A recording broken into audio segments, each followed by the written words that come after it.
Gotham City is crime-free at the beginning of this new animated adventure as Batman has thwarted the various supervillains to ensure a safer future for his son. Damian isn't as happy as the citizens of Gotham about the lack of villainy, however, as he is desperate to follow in his dad's footsteps and become another crime-fighting superhero. Unfortunately for Batman, and luckily for Damian, it turns out that Gotham isn't free of crime after all. When Batman is called away on urgent business by the Justice League, Damian is left alone in the house.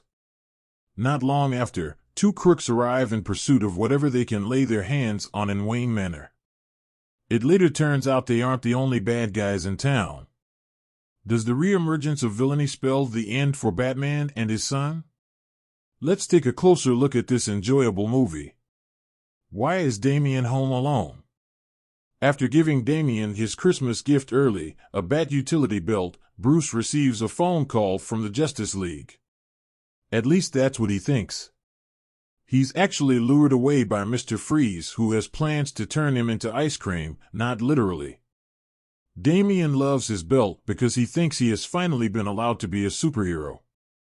However, he is disappointed when he finds out it's not as exciting as the one worn by his dad due to it containing such safety items as an emergency whistle, a packet of plasters, and a foam batarang that can't fly back to hit him in the eye.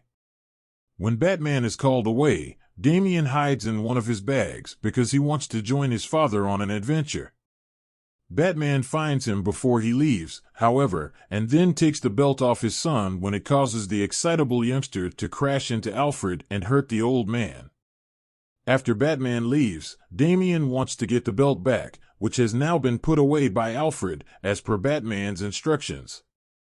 When Alfred is preparing him a mug of hot cocoa, Damian secretly eats all of the marshmallows as a means of forcing Alfred out of the house to go and buy some more.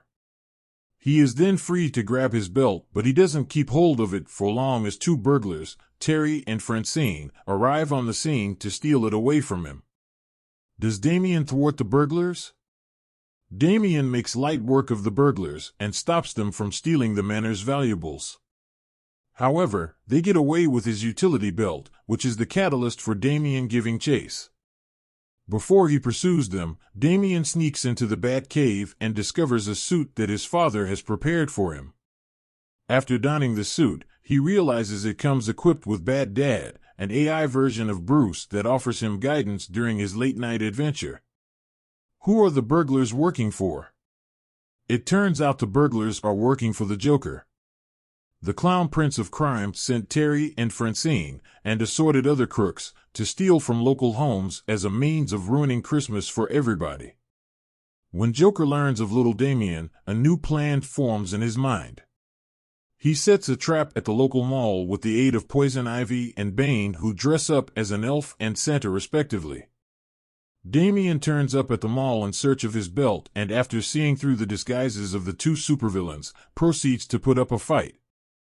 During the battle, Damian ends up on the streets of Gotham again, where the belt is once again taken from him by a mysterious perpetrator.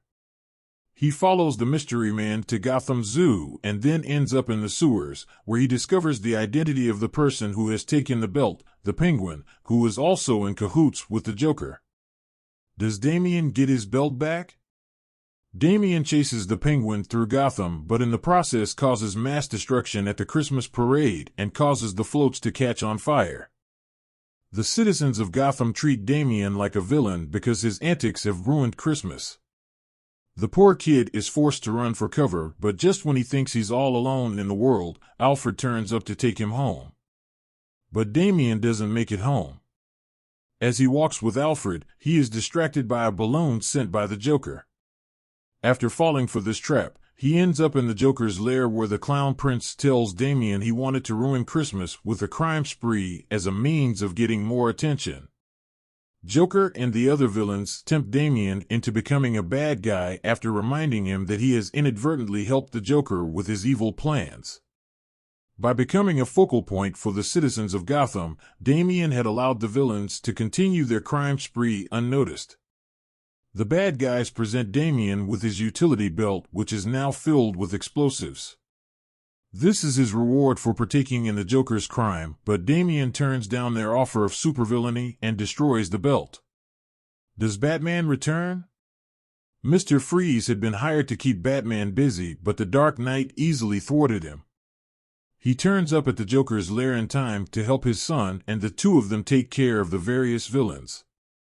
In fact, it's Damian who does most of the work as Batman is put out of action after being hit over the head with Joker's giant hammer. Is there a happy ending for the Bat family?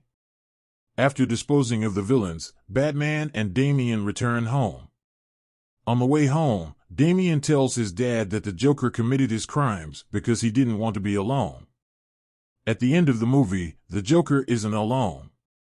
We see him with Damian, Batman, and Alfred, who have invited the Clown Prince for Christmas dinner.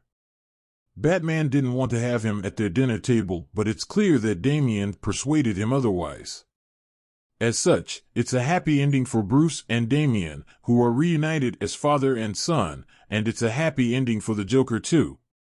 As Damian also proved his worth in battle, his ending is particularly happy as his father now knows he is capable of being a superhero.